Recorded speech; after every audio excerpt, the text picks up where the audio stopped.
We've talked about in the past how, you make your decisions and then eventually your decisions become your character, basically, and then your decisions make you. And it's true at the societal level as well. We create the system and then the system creates us. The system, curates us, morphs us into people that are kind of biased towards the center of the system. And it does that oftentimes by enforcing rules or norms and things like that. It's very good normally that we have those things. But the power of the transformative leader is to figure out when it's time not to do those things. And one of the tools that we have at our disposal is having the way. And I've said in the past, Brian, we're not going into this because I'm not the expert on it, but rabbis for thousands of years have had something called a rule of life. This is a different version of this idea of the way. There's been many iterations of this that have been successful in the past. And it's critical for us to figure out what our way is. We don't have to have a sect of people that wear masks that we walk around with, Brian, right? But let's talk about an example of zooming out. So one of the most common zoom outs, if you're in tech business, anything where you're doing development work over the past 3 decades, has been agile development. This thing we always talk about where there's an admission that I don't have all the information up front, and so I need to iterate quickly to learn and be willing to change off my priors of what I thought the product or the service should be, and allow the team to be empowered to learn as well and make decisions. And it's great, right?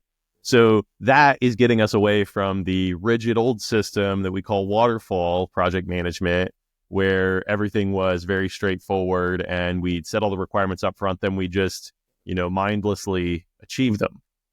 So that's the end, right, Brian? That's the end of that story, and we solved the problem. Yeah, we fixed the problem. Now we're flexible. Now we're iterative. Now we're agile. Now everything's going to go great, right? Yeah, no. That's the problem. Right. So what happens is that, the people that felt compelled to change the way that they were doing software development observed that they weren't getting to something good, at the end, right? People were dissatisfied with the software they were producing. They're like, all right, well, this isn't working. We don't have enough information. So we're going to come up with a new process that allows us to iterate our way to success as we uncover new information. We're going to call it Agile. And in order to do Agile, well, guess what? We need to come up with a new this is the way. So we've got sprints, and we've got daily stand-ups, and we've got retrospectives, and we've got Jira tracking boards, and we have all these things, right? Fast forward 5 years, 10 years, 20 years, couple generations of software developers, you now have entire tribes of people who mindlessly follow this is the way Agile, right? Who are turning the crank on all of these wonderful artifacts and all of these wonderful discipline processes that are intended to prevent bad things from happening.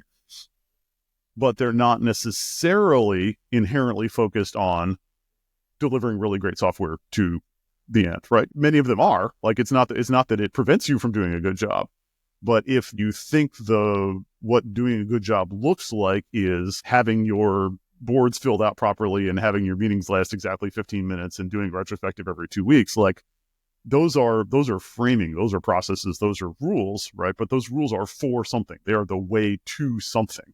And if you're not ever zooming out and checking that you're on the way to that thing, then there's no guarantee that you'll get there. There's no guarantee that you're producing the value in the world that you thought you were going to produce.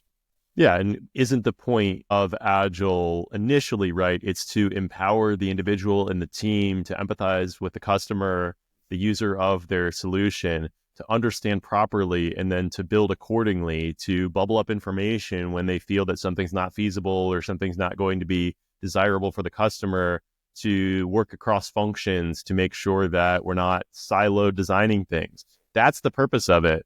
And really, in the end, when we're talking about Wonder Tour, right, our mission is to become more magnanimous and to teach others to do likewise.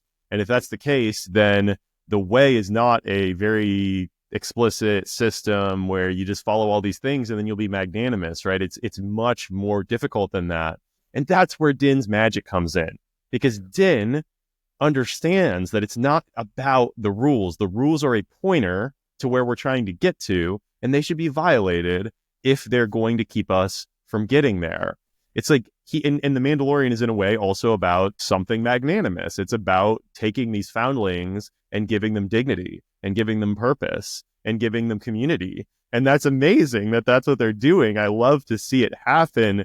But even the Mandalorians got caught up in this idea that we do that by following a process, right? They're in their own second generation, third generation of Agile developers in our practical application example where they're just following the system heads down.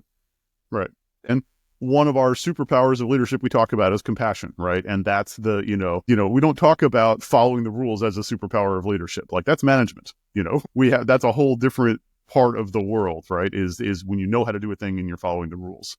But the leadership challenge is recognizing, compassion. Like I recognize that there's a thing that could be improved in the world, that there are people suffering in a way that I could change it. And those could be just like people that are having a terrible work experience. So they're not necessarily foundlings that are going to have, medical experiments performed on them, right? But there's still, there are opportunities to make things better, even if that's not exactly what the rules are telling you to do.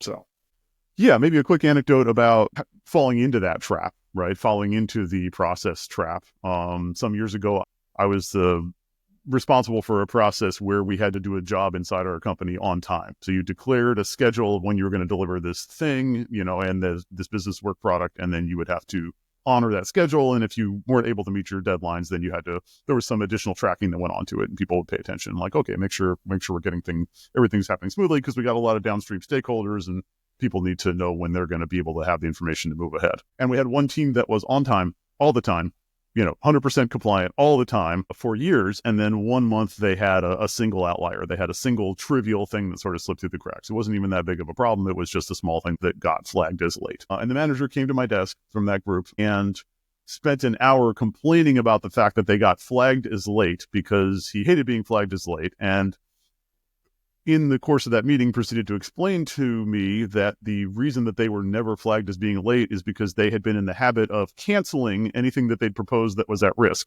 and then rescheduling it later when they knew the date was, and then canceling it again and rescheduling it again when they knew the date was going to be, until they finally landed on a date that they could achieve. And then the system would let you do that, and so you could kind of fly under the radar of never having a thing that violated the rule. And so great, this is the way. We're never late. Right? We never take our helmets off. Right? Yay. But the intention of that rule was to tell your downstream customers when you were going to give them something so they could plan their work and so they could know what was going to happen and when.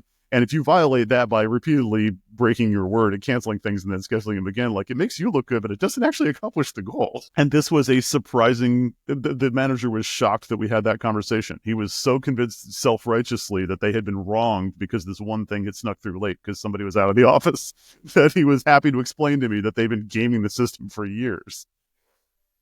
And the thing that they were avoiding by gaming the system was like having an uncomfortable conversation with an executive every once in a while. It wasn't like somebody was going to get hurt. So it was such a trivial thing, but it was such a, like, the process is more important than the purpose so clearly. And we fall into that so easily unless we zoom out, unless we take a step back and say, what is the principle we're trying to accomplish with this rule or this set of rules? And if you zoom out, if you, like you say, we tell each other these stories. If you tell yourself the story of, like, I'm Din Djarin, I'm the Mandalorian, I'm sitting at this cantina table with Grief Karga, and he's telling me, you're awesome, you did such a great job, you followed the rules so well, you should go celebrate, right? And what's inside of you is telling you, this is terrible, right? This is not going to work. This is not the world that I'm trying to create. Like, if that's telling you something, then that's really important. Listen to that, right? If you know that you are not honoring your own principles, if you know that you are not being the leader that you want to be, even if you're following the rules, listen to that.